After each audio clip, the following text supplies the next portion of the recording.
The restaurant was alive with soft golden light, the murmur of conversation, and the rhythmic clinking of glasses against polished wood. It was the kind of place that prided itself on quiet elegance, a sanctuary for the city's wealthiest to escape the chaos outside. At table 7, however, the harmony was disrupted by the presence of a man whose very aura seemed to bend the atmosphere around him. Alexander Royce sat rigid in his chair, his broad shoulders tense beneath his tailored charcoal gray suit.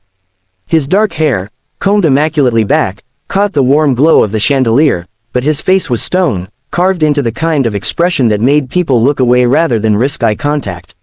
The waiter had just set down his plate, a perfectly seared ribeye, paired with asparagus tips and roasted potatoes arranged in meticulous symmetry.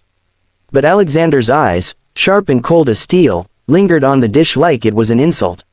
He pressed his lips into a thin line, his jaw flexing. He was not a man accustomed to disappointment, certainly not in a restaurant that charged $500 for a bottle of wine. Around him, a subtle shift took place.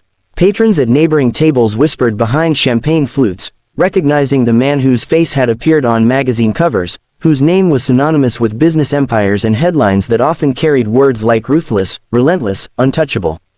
Alexander Royce wasn't just a billionaire, he was a symbol of power, the kind that intimidated anyone within his orbit. Yet here he sat, his silence more threatening than a raised voice.